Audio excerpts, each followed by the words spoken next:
সারা দেশে রেল যোগাযোগ বন্ধ, যাত্রীদের জিম্মি করা দুঃখজনক মন্তব্য রেল উপদেষ্টার, সব দাবি মানা অসম্ভব বললেন অর্থ উপদেষ্টা। মাদ্রাসা জাতীয়করণ দাবিতে অনড় ইবতেদায়ী শিক্ষকরা, আলটিমেটাম শেষ হচ্ছে দুপুর 2:30টায়। আমনের ভরা মৌসুমে বাড়তি চালের দাম, মিল সিন্ডিকেটকে দুষছেন ব্যবসায়ীরা, কঠোর তদারকি চান অসহায় ক্রেতারা। এবং শীতের প্রকোপে বেড়েছে ঠান্ডাজনিত রোগবালাই, ঢাকা শিশু হাসপাতালে রোগীর চাপ, সতর্ক থাকার পরামর্শ চিকিৎসকদের।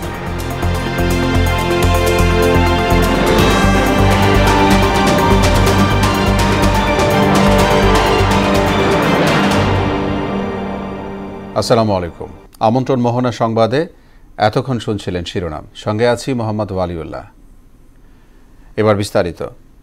রেলওয়ের রানিং স্টাফদের কর্মবিরতিতে সারা দেশে বন্ধ ট্রেন চলাচল, বেতনের সঙ্গে রানিং অ্যালাউন্স যোগ করে পেনশন এবং আনুতোষিক সুবিধার দাবিতে সোমবার মধ্যরাত থেকে আন্দোলন শুরু করে তারা।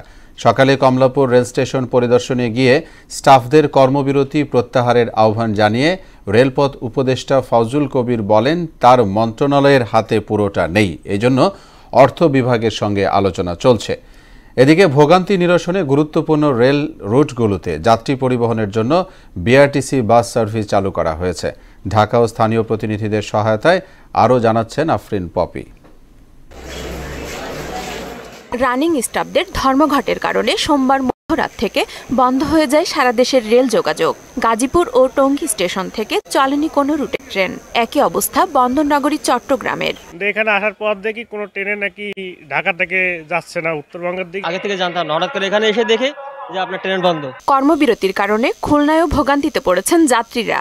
অনেক যাত্রী স্টেশনে এসে ট্রেন না থাকায় ফিরে গেছেন, তবে অনলাইনে কাটা টিকিট ফেরত দিচ্ছেন রেলওয়ে কর্তৃপক্ষ।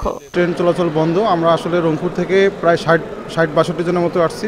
ভিন্ন চিত্রও আছে। রাজশাহীতে টিকিট বিক্রি করেও ট্রেন বন্ধের জন্য যাত্রীরা ক্ষুব্ধ হয়ে স্টেশনের চেয়ার ভাঙচুর করে।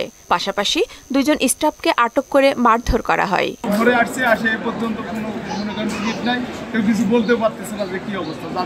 মঙ্গলবার সকালে কমলাপুর রেল স্টেশনেও দেখা গেছে উল্লেখযোগ্য সংখ্যক যাত্রী। কর্মকর্তাদের যাত্রা বিরতির বিষয়টি জানা ছিল না তাদের। এমন হুটহাট আন্দোলন আর ধর্মঘটের বিষয়ে ক্ষোভ জানান ভোগান্তিতে পড়া যাত্রীরা। টিকিটের যে রিটার্ন পলিসি আছে সেটাতে যখন আমি দেখলাম, তখন দেখতেছি এখানে লেস দেন 6 আওয়ার্স তারা কোনো ধরনের রিফান্ড করবে না। কমলাপুরের রেল স্টেশন পরিদর্শন করেন রেলপথ উপদেষ্টা ফজলুল কবির খান। তিনি বলেন, দাবি থাকতে পারে, কিন্তু যাত্রীদের জিম্মি করা দুঃখজনক। দাবি পূরণে অর্থ মন্ত্রণালয়ের সঙ্গে আলোচনা চলছে। এটা রেল বিভাগের হাতে না, এটা হচ্ছে অর্থ বিভাগের হাতে। আমরা অলরেডি অর্থ বিভাগের সাথে এটা নিয়ে তুলেছি এবং অর্থ বিভাগ এটার অনেকাংশে এটা পূরণ করে দিয়েছে এবং দরকার হলে আমরা বাকিটা তাদের সঙ্গে আবার করব এবং এটা নিয়ে আলোচনা হতে পারে। এদিকে বিকল্প হিসেবে গুরুত্বপূর্ণ রেল রুটগুলোতে যাত্রী পরিবহনের জন্য বিআরটিসি বাস সার্ভিস চালু করা হয়েছে। ঢাকা রেলওয়ে ও বিমানবন্দর স্টেশন থেকে চট্টগ্রাম, রাজশাহী, সিলেট, খুলনা, কুমিল্লা, বগুড়া ও ময়মনসিংহগামী যাত্রীরা তাদের রেল টিকিট দিয়ে বিআরটিসি সার্ভিসে ভ্রমণ করতে পারবেন। আফরিন পপি, মোহনা সংবাদ। রেলের রানিং স্টাফদের কর্মবিরতির বিষয়ে জানাতে চট্টগ্রাম রেল স্টেশন থেকে আমাদের সঙ্গে যোগ দিবেন সহকর্মী সুমন কুমার দে। সুমন, সোমবার রাত থেকেই তো কর্মবিরতি চলছে, যাত্রীদের ভোগান্তির বিষয়টি জানাবেন আমাদেরকে, সেই সাথে বলবেন যে যারা আন্দোলনের নেতা রয়েছে তাদের সাথে আপনার কথা হয়েছে কিনা, হলে তারা কি বলছেন।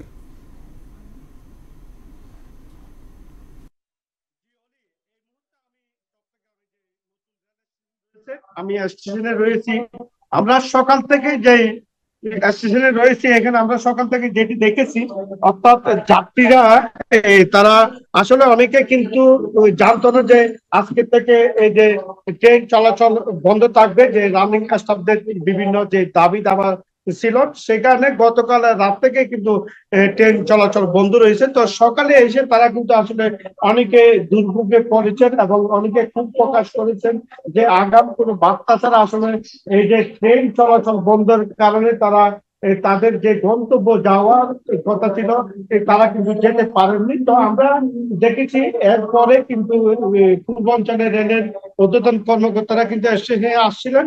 এরপরে যে বিআরটিসির যে বাস রয়েছে তারা বিভিন্ন গন্তব্যে যারা যাবেন তাদের জন্য কিন্তু এসি এবং নন এসি যে বাসগুলা তারা রেখেছেন। তো আমরা দেখেছি ইতিমধ্যে বেশ কয়েকটি বাস বিভিন্ন জায়গায় কুমিল্লা এবং ব্রাহ্মণবাড়িয়া সহ চাঁদপুর বিভিন্ন জায়গায় ছেড়ে গেছে, এবং যারা ঢাকায় যাবেন বা অন্য কোথাও যাবেন তাদের জন্য কিন্তু এসি বাস এবং নন এসি বাস গুলা কিন্তু রেখেছেন। তো রেলওয়ে কর্তৃপক্ষ বলছেন যারা টিকিট ফেরত দিবেন তারা ফেরত দিতে পারবেন, আর যারা গন্তব্যে যেতে চান তাদের সেই গন্তব্যে তারা পৌঁছানোর জন্য কিন্তু সব ধরনের ব্যবস্থা গ্রহণ করা হয়েছে। তার সকালবেলা যে পাহাড়তলি এলাকায় যে রানিং স্টাফদের তারা রিপোর্ট করেছেন, তারা বলছেন তারা 2021 সাল থেকে কিন্তু তারা তাদের যে বিভিন্ন দাবি দাবা সহ তারা করছিল, সেই দাবি কিন্তু তারা এখন পর্যন্ত তাদের পূরণ করা হয়নি। সেই কারণে তারা কিন্তু বাধ্য হয়ে এই কর্মবিরতিতে যেতে হয়েছে। তো তাদের যতক্ষণ পর্যন্ত দাবি দাবা মেনে নেওয়া ততক্ষণ পর্যন্ত তারা তাদের এই কর্মবিরতিতে অব্যাহত থাকবেন। চট্টগ্রাম থেকে এই কিনা এখন পর্যন্ত আমাদের জি সুমন, ধন্যবাদ আমাদের সঙ্গে যুক্ত হওয়ার জন্য। মহার্ঘ ভাতা দেওয়ার ব্যাপারে সরকার এখনো কোনো সিদ্ধান্ত নেয়নি বলে জানিয়েছেন অর্থ উপদেষ্টা ডক্টর সালেউদ্দিন আহমেদ। সচিবালয়ে সরকারি ক্রয় সংক্রান্ত উপদেষ্টা কমিটির বৈঠক শেষে সাংবাদিকদের এই কথা জানিয়েছেন তিনি। অর্থ উপদেষ্টা বলেছেন, রেলের কর্মচারীদের ওভারটাইম সহ বেশ কিছু যৌক্তিক দাবি মেনে নেওয়া হয়েছে বলেও জানান তিনি। তবে তাদের চাহিদা অনুযায়ী সব দাবি মেনে নেওয়া সম্ভব নয় বলে জানান অর্থ উপদেষ্টা। ছিল তাদের কিছু কর্মচারীদের আমরা বেশ কয়েকদিন আগেই আমাদের তাদের যৌক্তিক যে সেগুলো আমরা দিয়েছি। তারপরে তারা কেন করেছে এটা তাদের ব্যাপার। কারণ হয় কি, প্রত্যেকেরই দাবি দেওয়া, একাধিক দাবি দেওয়া থাকে, তাই না? তারা বলেছে এই দিতে হবে, ওভারটাইম অ্যালাউন্স দিতে হবে, পেনশন। আমরা যতটুকু আমাদের সম্পদের সেটা আমরা বলেছি, অন্যরা সংস্থা আমরা যে বই দিয়েছি আমরা দিয়েছি। এই যেটা মোটামুটি আমার মনে হয় এটা যুক্তি ছিল এবং আমরা দিয়েছি সুবিধা। এবার যাব কমলাপুর রেল স্টেশনে। সেখানে আছেন সহকর্মী রাকিব উদ্দিন পাপ্পু, তিনি যোগ দিবেন আমাদের সঙ্গে। পাপ্পু, সকালে রেল উপদেষ্টার স্টেশন পরিদর্শন করে গেছেন আমরা জানতে পেরেছি, এবং বিকেলে বিকল্প হিসেবে বিআরটিসি বাস সার্ভিস চালু করা হয়েছে। এ নিয়ে আপনার কাছে আরও কি তথ্য আছে জানতে চাই।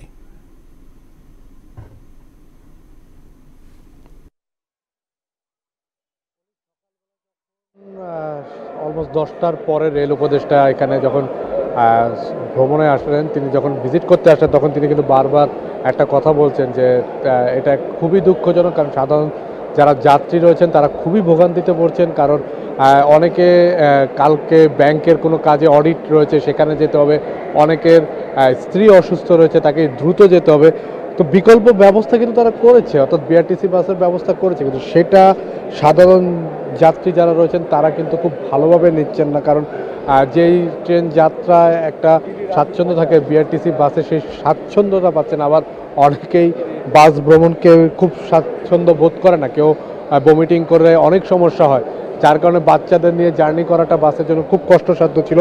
সেটা তারা বলেছেন যে আসলে এটা কোনো ব্যবস্থা না, আপনাকে অবশ্যই এই সমস্যার যেটা সমাধান এটা আগে করা উচিত ছিল। এবং পাশাপাশি এটা তো অনেক আগে থেকে একটা সিদ্ধান্ত ছিল যে রেল যোগাযোগ বন্ধ হবে। এই হুট করে এরকম আন্দোলনের ঘোষণা, এটা যে সাধারণ যাত্রীরা যে ভোগান্তিতে পড়ে সেটা কিন্তু তারা বারবারই বলছেন। এবং তারা বলেছেন যে আমরা যখন গতকালকে রাতে টিকিট কেটেছি তখনও কিন্তু তাদেরকে এরকমটা বলা হয়নি যে কাল থেকে ট্রেন আর চলবে না। এই জিনিসটা তারা বারবার বলেছেন যে কেন আমাদেরকে বলা হয়নি, কেন আমরা টিকিট কাটার পর আমরা টাকা খরচ করে যখন স্টেশনে আসবো, আসার পর আমি জানবো যে আমি যেতে পারছি না, আমার ট্রেন বন্ধ রয়েছে। এবং পরবর্তীতে এই যে আসা যাওয়ার যে কস্ট, সেই কস্টটা নিয়েও তারা কথা বলেন যে তাদের তো ভোগান্তি, এটা তো যারা আন্দোলন করছেন তাদের কোনো সমস্যা নেই, কিন্তু আমরা যারা সাধারণ যাত্রী রয়েছে তাদের ভোগান্তি রয়েছে। এই মুহূর্তে আপনি জানেন যে রেল উপদেষ্টা চলে যাওয়ার পর রেল সচিব, বিএনপি নেতা শিমুল বিশ্বাস সহ আন্দোলনকারীদের একজন প্রতিনিধি সহ এবং রেলের কর্মকর্তা সহ কমলাপুর স্টেশনে একটা মিটিং করছেন। এবং হয়তোবা বলছি, কারণ হলো যে মিটিং শেষ হলে তারপরে বলা যাবে যে আদৌ তারা তাদের যে অবরোধ বা যে কর্মসূচি সেটা প্রত্যাহার করবে কিনা বা প্রত্যাহার করলে কখন করবে, কিংবা তাদের দাবি দেওয়াটার কি অবস্থা সেটা। কারণ রেল উপদেষ্টা বলে গিয়েছেন যে তাদের যে দাবি দেওয়াটা সেটা অনেকটাই পূরণ হয়েছে, অর্থ মন্ত্রণালয়ে তারা বলেছেন, কিন্তু তাদের কথা হলো তাদের যে প্রত্যেকটা দাবি রয়েছে সে প্রত্যেকটা দাবি পূরণ করতে হবে, তারপরেই তারা হয়তোবা রেলের চাকা সচল করবে। কিন্তু তো এখন আমরা এই মিটিং শেষে হয়তোবা বলতে পারবো যে আসলেই আদৌ কবে থেকে ট্রেন চলাচল করবে। এই যে সাধারণ যাত্রী রয়েছেন তাদের ভোগান্তি কমবে, কারণ তারা বাসে যাচ্ছেন কিন্তু বাধ্য হয়ে। তো এই ছিল অলি আমার কাছে সর্বশেষ। জি পাপ্পু, ধন্যবাদ আপনাকে। কমলাপুর রেল স্টেশন থেকে বলছিলেন পাপ্পু। দুপুর 2টোর মধ্যে জাতীয়করণের দাবি মেনে না নিলে কঠোর কর্মসূচির হুঁশিয়ারি দিয়েছেন ইবতেদায়ী মাদ্রাসা শিক্ষকরা। চারুকলা অনুষদের সামনের অবস্থান কর্মসূচি থেকে এমন আলটিমেটাম দেন তারা। ইবতেদায়ী মাদ্রাসার শিক্ষকদের আন্দোলন বাস্তবায়ন কমিটি বলছে শিক্ষকদের উপর পুলিশি হামলার জবাব দিতে হবে সরকারকে। এর আগে স্বতন্ত্র ইবতেদায়ী মাদ্রাসা নিবন্ধন স্থগিতাদেশ 2008 প্রত্যাহার করা, স্বতন্ত্র ইবতেদায়ী মাদ্রাসার আলাদা নীতিমালা তৈরি সহ 6 দফা দাবি তাদের। আমরা বৈষম্য শিকার আওয়ামী দ্বারা, আর বর্তমান সরকার হলো বৈষম্য বিরোধী আন্দোলনের সৃষ্ট। সুতরাং তাদের কাছে আমরা বলতে আসছি, আমরা বৈষম্য দূর করুন আপনারা। 2:30টা পর্যন্ত আমরা আলটিমেটাম দিয়েছি যে 2:30টার মধ্যে তারা আমাদের দাবি মেনে নিবে।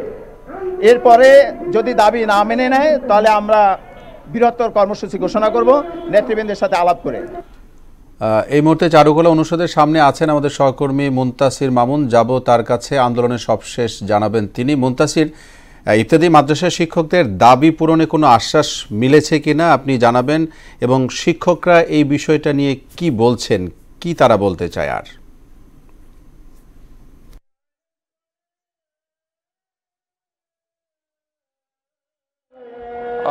যেমনটি বলছিলাম অলি, গত বেশ কয়েকদিন ধরেই কিন্তু আসলে ইবতেদায়ী মাদ্রাসাকে জাতীয়করণের জন্য কিন্তু তারা আসলে আন্দোলন করছেন। প্রথমে প্রেস ক্লাবে আন্দোলন করেছেন এবং আন্দোলন নিয়ে এসেছেন শাহবাগ চত্বরে, এবং শাহবাগ চত্বরে কিন্তু তারা গত 2 দিন ধরে অবস্থান করছেন এবং তারা বলছেন যে তাদের এই দাবি যতক্ষণ মেনে নেওয়া হবে ততক্ষণ পর্যন্ত কিন্তু তারা এর অবস্থান করবেন, এবং দুপুর 2টা পর্যন্ত আসলে তারা সর্বশেষ আলটিমেটাম দিয়েছেন। এবং কিছুক্ষণ আগে কিন্তু আসলে তাদের কাছে একটি সচিবালয় থেকে একটি নির্দেশনা আসে যে তাদের একটি দল যদি তাদের সাথে বসে আসলে তাদের সাথে কথাবার্তা বলবেন, এবং বলা পরবর্তীতে আসলে বোঝা যাবে যে এইখানে তাদের পরবর্তী পদক্ষেপ কি হতে পারে। এবং তাদের 15 সদস্যের দল কিন্তু কিছুক্ষণ আগেই সচিবালয় অভিমুখে হয়েছে, এবং এখানে যে একজন রয়েছেন আমরা একটু তার কাছে জিজ্ঞাসা করবো যে আসলে আপনাদের মূল দাবিগুলো কি কি ছিল। আমাদের এক দাবি জাতীয়করণ। আজকে 11 দিন। এবং আরও একটু প্রত্যক্ষদর্শীর কাছে একটু জানার চেষ্টা করবো যে আপনাদের যে দাবিগুলো ছিল সেই দাবিগুলো মূলত কিসের প্রেক্ষিতে তৈরি হয়েছে। এতদিন ধরে আপনারা আন্দোলন করছেন এবং আন্দোলন করার প্রেক্ষিতে আসলে কোনো ধরনের আভাস পেয়েছেন কিনা, যেহেতু আপনাদের 15 সদস্যের দল একটি সচিবালয় গিয়েছে। আভাস বলতে আমাদের গত কয়েকদিন আগে আপনারা জানেন যে আমরা প্রেস ক্লাবের সামনে থেকে আমরা ডক্টর ইউনূসের কাছে, স্যারের কাছে আমাদের যে দাবিটা ছিল এর একটা স্মারকলিপি আমরা তার কাছে তার ভবনে গিয়ে আমরা দিতে চেয়েছিলাম। প্রথমধ্যে এসে আমাদের শিক্ষকদেরকে লাঠিচার্জ করে, গ্রেনেড মেরে, পানি মেরে তাদেরকে প্রায় শতাধিক শিক্ষক অসুস্থ অবস্থায় হাসপাতালে আছে এবং 2 জন শিক্ষক স্পটেই মারা গিয়েছেন। তারপর থেকে আমরা এখানে এই রাস্তায় এই অবস্থায় আছি। মূল সমস্যা হলো যে প্রাইমারি স্কুল বাংলা, অঙ্ক, ইংরাজি ওরা জেনারেল, আর আমরা বাংলা, অঙ্ক, ইংরাজি আমাদের তিনটে সাবজেক্ট ওদের চাইতে বেশি। আমাদের ছেলেপেলেও ভার্সিটিতে যায়, আমাদের ছেলেপেলে কলেজে যায়, আমাদের ছেলেপেলে আলেম মাওলানা বড় হুজুর হয়, আমাদের ছেলেপেলে ঢাকা ভার্সিটিতে চান্স পায়, এরাও আছে। কিন্তু আমরা বৈষম্যের শিকার যে ওদের বেতন আছে আমাদের বেতন নেই, এইটাই হলো বৈষম্য। যেমনটি বলছিলাম অলি, যে এখানে কিন্তু এখনো তারা অবস্থান করছেন এবং দুপুর 2টা পর্যন্ত কিন্তু তারা এখানে অবস্থান করবেন এবং তাদের এই যে অবস্থান রয়েছে সেই অবস্থান নিয়ে কিন্তু আসলে সচিবালয় থেকে যখন তারা ফিরবেন তখন কিন্তু আসলে সর্বশেষ আমরা জানতে পারবো। এই ছিল আমার কাছে সর্বশেষ। অলি। জি মুনতাসির, আপনাকে ধন্যবাদ আমাদের সঙ্গে যুক্ত হয়ে খবরটি জানানোর জন্য। চলছে আমন ধানের মৌসুম, চাহিদার চেয়ে যোগান কম হওয়ায় কৃত্রিম সংকট তৈরি হচ্ছে বাজারে, যার প্রভাব পড়ছে চালের দামে। এমনটাই জানিয়েছেন চাল ব্যবসায়ীরা। বাজার ক্রেতা শূন্য হওয়ায় অসহায়ত্ব জানালেন তারা। আর ভরা মৌসুমে চালের দাম কেজিতে 10 থেকে 12 টাকা বাড়ায় ক্ষোভ ঝাড়েন ক্রেতারা। আমদানি ও সরবরাহ ঠিক রাখতে বাজার মনিটরিংয়ের তাগিদ তাদের। সোরিয়া মুনির রিপোর্ট। চলছে মাঘ মাস। বছরের এই সময়টাতে আমন ধানে কৃষকের ঘর ভরে ওঠে, কিন্তু এবছর এমন সময়েও চালের দাম বেড়েছে কয়েক দফা। চালের বাজার অস্থিরতায় ক্রেতারা আঙ্গুল তুলছে চালকল মালিক ও আড়তদারদের দিকে। এই পরিস্থিতিতে প্রয়োজনের তুলনায় কম চাল কিনতে বাধ্য হচ্ছেন বলে জানায় ক্রেতারা। অতিরিক্ত দাম বাড়ায় ক্ষোভ জানান তারা। আমার আয় বুঝেই তো মনে করেন নিতে হবে চালটা, কিন্তু চালের দামও বাড়তে, অন্যান্য জিনিস সব জিনিসই বাড়তে বেশি, সব জিনিসই বাড়তে বেশি, এটা আমরা মনে করেন সামলাতে পারতাছি না। 4 মাস আগে মানে যেটা 1800-900 কম ছিল, এখন 1800-900 বাড়তি। এর পিছনে নিশ্চয়ই কোনো কারণ আছে। শ্রেণীকের যদি হাত যদি না থাকতো তাহলে তো আর 1800-900 বাড়তো না। বিপরীতে চাল ব্যবসায়ীদের অভিযোগ, বাজারে ধীরে ধীরে চাল ছাড়ছেন মিলার ও আড়তদাররা। চাহিদার চেয়ে যোগান কম হওয়ায় সংকট তৈরি হচ্ছে, এতেই বাড়ছে চালের দাম। তারা বলেন, চিকন চালের দাম বাড়ার হার বেশি। যে চালটা উৎপাদন হয়েছে কৃষকের দিকে, মিলাররা এবং কর্পোরেট কোম্পানিগুলো কিনা তারা গোডাউনজাত করে রাখছে, তারা বাজারে ছাড়তেছে না দাম বাড়ার জন্য। যারা মনে করেন বাজারে আসে বর্তমানে কাস্টমার, এদের লগে আমাদের অনেক জবাব দিতে হয়, অনেক কথা বলতে হয়। এদিকে ভারত ও মিয়ানমার থেকে চাল আমদানি হলেও অন্যান্য দেশের চাল এখনো ব্যবসায়ীদের হাতে পৌঁছায়নি। চাল ব্যবসায়ীদের সিন্ডিকেট ভাঙার দাবি জানান তারা।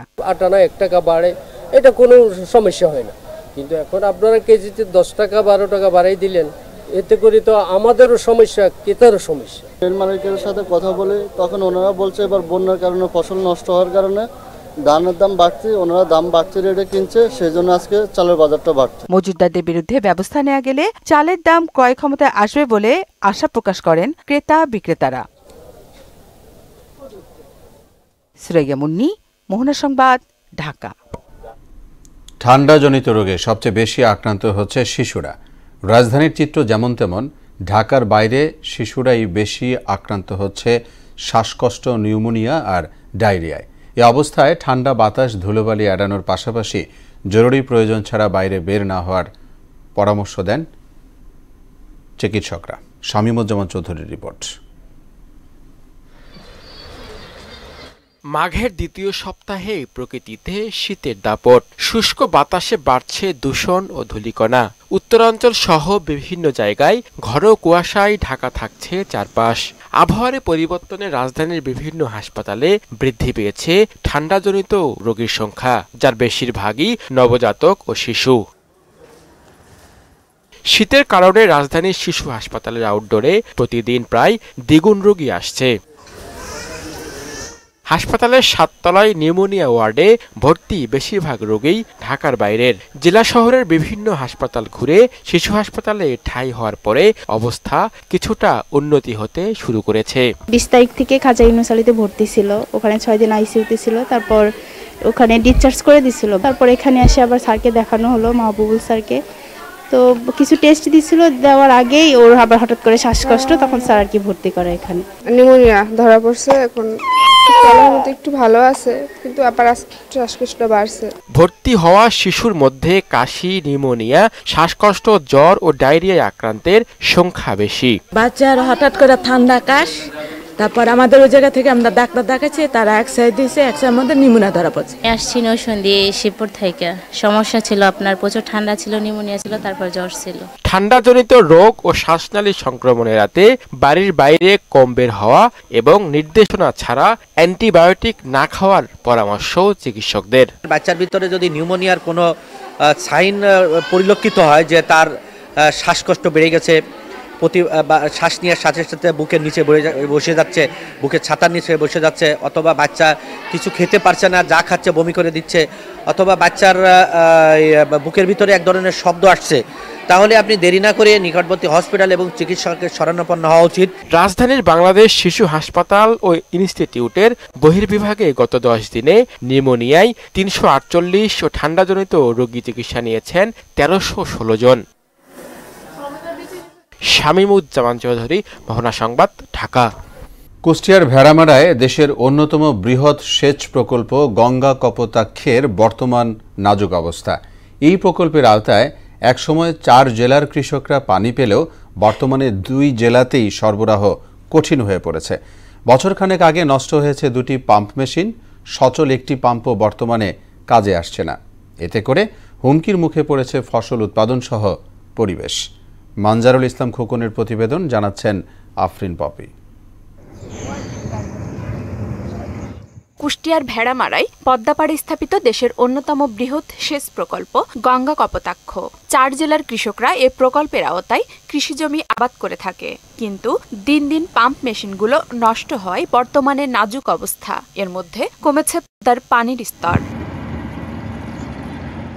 নষ্ট পাম্প মেশিন সংস্কার না করায় কৃষকরা পড়েছে বিপাকে। বিঘাপতি 280 টাকায় বছর জুড়ে সেচ সুবিধা পেলেও বর্তমানে অনেকেই বঞ্চিত হচ্ছেন এই সুবিধা থেকে। সরকারি পানি পালে আমাদের খরচ কম হয়, আর যদি আমরা তেল খরচ করি, পানি দিয়ে মেশিন দিয়ে তুলি ওই আবাদ করি, তাহলে তো খরচ বেশি হয়। আমরা গতবার পাইনি, ধান আবাদ করি, তাই আমরা আবাদ করতে পারিনি, এই ভুইখাত পড়েছিল। নাজুক অবস্থার কারণে সেচ খরচ বাড়ার পাশাপাশি অনেক জমি অনাবাদি থাকছে দাবি কৃষক নেতাদের। সেচের পানি বাদে ডিজেলে যে স্যালোই দিয়ে পাম্পের পানি তোলে, এটা তো অনেক খরচ। সেচের পানি যদি না যায় সেখানে, তাহলে কৃষকরা কিভাবে ভালো ফসল উৎপাদন করবে? নষ্ট হওয়া পাম্প দুটি সংস্কার না হয় চলতি বড় মৌসুমে সেচ সরবরাহ নিয়ে শঙ্কা দেখা দিয়েছে। আমাদের একটা পাম্প চালু আছে আর 2টো পাম্প আমাদের বিকল। তো এই 2টো বিকল পাম্পের মধ্যে একটি পাম্প কিন্তু আমরা গত 21 সালে আমরা এটার যে ম্যানুফ্যাকচারিং কোম্পানি আছে জাপানি লিবারা কর্পোরেশন, তাদের সাথে আমাদের চুক্তি হয়েছে এবং কাজটা ইতিমধ্যে শুরু হয়েছে। 3 নম্বর পাম্পটা মেরামতের কাজ চলমান আছে। পদ্মায় পানি স্বল্পতার পাশাপাশি 60-এর দশকে নির্মিত প্রকল্পটিতে নানা সমস্যা আছে জানিয়ে এ কর্মকর্তা বললেন, বর্তমানে সেচের আওতা কমে গিয়ে প্রভাব পড়ছে পরিবেশের উপর। জিকের এরিয়ার লোকজন আছে, আমরা যেটা মনে করি জিকেতে যদি পানি না থাকে আপনার টিউবওয়েলে পানি পাবেন না। পানি না পেলে আপনার মনে করেন যে ফসলাদি, গাছপালা, পশু পাখি, হাঁস চাষ, মাছ চাষ, যাই বলে কোনো কিছু আপনার করতে পারবেন না জিকের পানির ছাড়া। পরিস্থিতি বিবেচনায় স্যালো মেশিন স্থাপন সহ বিকল্প পানির ব্যবস্থা চান কৃষকরা। আফরিন পপি, মোহনা সংবাদ। এবার দেশের বাইরের খবর। সিরিয়ায় 3 দিনে 35 কর্মকর্তার মৃত্যুদণ্ড কার্যকর করেছে শাসক গোষ্ঠী হায়াত তাহরির আল শাম HTS। এছাড়া দেশব্যাপী অভিযান চালিয়ে 956 অবৈধ অভিবাসীদের গ্রেফতার করেছে ট্রাম্প প্রশাসন। অন্যদিকে উত্তর গাজায় একদিনে ফিরেছেন 3 লাখেরও বেশি ফিলিস্তিনি। বিস্তারিত ইশতিয়াক হোসেনের ডেস্ক রিপোর্টে।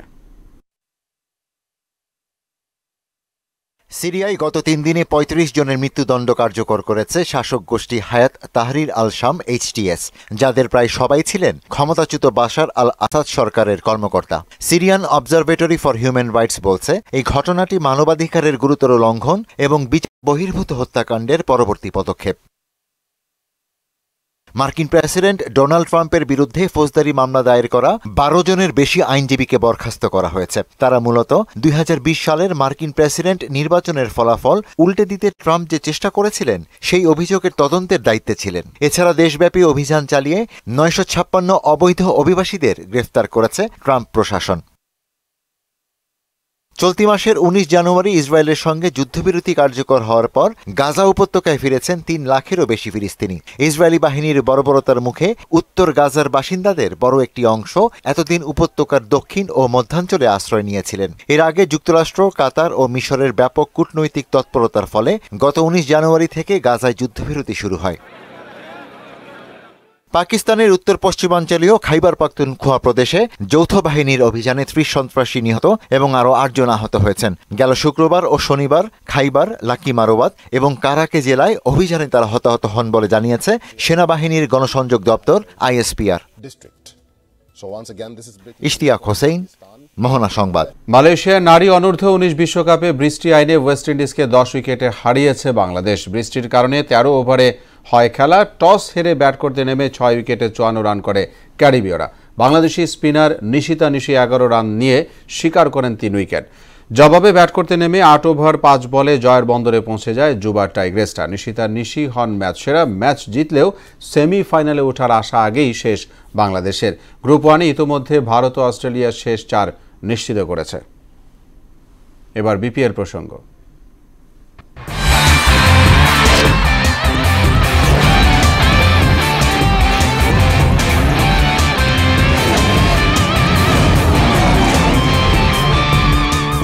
বিপিএলে আজ একদিনের বিরতি। টুর্নামেন্টে অংশগ্রহণকারী 7 দলের মধ্যে এ পর্যন্ত কেবল রংপুর ও বরিশালের প্লে অফ নিশ্চিত হয়েছে। যদিও তারা কোয়ালিফায়ার 1-এ খেলবে নাকি এলিমিনেটরে, তার জন্য আরও কয়েকটা দিন অপেক্ষা করতে হবে। এদিকে প্লে অফের দৌড়ে সবার আগে বাদ পড়েছে সিলেট স্ট্রাইকার্সের। বাকি আছে 4 দল, তাদের মধ্যে রয়েছে জটিল সমীকরণ। সে সমীকরণ নিয়ে জানাচ্ছেন মুদাসির আলী। বিপিএল এ লিগ পর্ব থেকে কোয়ালিফায়ার 1 ও এলিমিনেটরের জন্য 2টি করে মোট 4 দল পা রাখে প্লে অফ পর্বে। কোয়ালিফায়ারে যায় লিগ পর্বের শীর্ষ 2 দল, পরের 2টি যায় এলিমিনেটরে। কোয়ালিফায়ারের দৌড়ে এখন পর্যন্ত এগিয়ে রংপুর রাইডার্স ও ফরচুন বরিশাল। পরবর্তী ম্যাচে চিটাগং কিংসকে রংপুর হারিয়ে দিলে এবং তারপর ঢাকা ক্যাপিটালসের বিপক্ষে বরিশাল জয় পেলে নিশ্চিত হয়ে যাবে যে কোয়ালিফায়ার 1-এ এই 2 দলই পরস্পরের মুখোমুখি হবে। তবে পয়েন্ট টেবিলে 4 নম্বরে থাকা চিটাগং যদি রংপুরকে পরাস্ত করে সেক্ষেত্রে সম্ভাবনা বেড়ে যাবে চিটাগংয়ের। নিজেদের বাকি 2 ম্যাচে সিলেট স্ট্রাইকার্স এবং বরিশালকে হারাতে পারলে রাজশাহীকে টপকে 3 নম্বরে উঠবে তারা। এছাড়াও বরিশাল এবং রংপুরের মধ্যে যে কোনো একটি দল লিগ পর্বে নিজেদের বাকি 2 ম্যাচের মধ্যে একটিতে হারলেও আশা থাকবে চিটাগংয়ের। লিগ পর্বে এ পর্যন্ত সব ম্যাচ খেলে ফেলেছে দুর্বার রাজশাহী। 12 ম্যাচে 6টি করে জয় ও পরাজয় নিয়ে পয়েন্ট টেবিলে 3 নম্বরে থাকা দলটি কিন্তু চিটাগংয়ের পাশাপাশি খুলনা টাইগার্সের দিকেও তাকিয়ে থাকবে। 5ম স্থানে থাকা খুলনা টাইগার্সের বাকি আছে 2 ম্যাচ, 2টিতেই জিততে পারলে নিশ্চিত প্লে অফ। 1 ম্যাচ জিতলেও সুযোগ আছে, সেক্ষেত্রে চিটাগং কিংসকে হারতে হবে বাকি 3 ম্যাচে। এদিকে 7 পরাজয় ও 3 জয় পাওয়া ঢাকা ক্যাপিটালসের প্লে অফের আশা একদম ক্ষীণই বলা যায়। নিজেদের বাকি 2 ম্যাচ জিততে তো হবেই, সঙ্গে চিটাগং ও খুলনাকে তাদের সব ম্যাচ হারতে হবে। যদি জয়ের ব্যবধান বড় হয়, নেট রান রেটে এগিয়ে থেকে প্লে অফে যেতে পারে ঢাকা ক্যাপিটালস। মুদাসির আলী, মোহনা সংবাদ। এ ছিল এখনকার মতো সংবাদ। শেষ করব তার আগে শিরোনামগুলো জানাবো আরও একবার।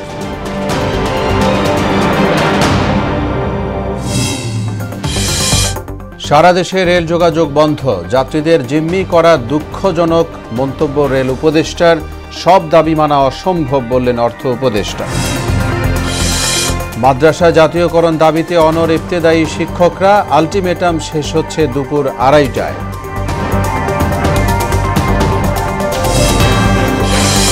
আমনের ভরা মৌসুমেও বাড়তি চালের দাম, মিল সিন্ডিকেটকে দুষছেন ব্যবসায়ীরা।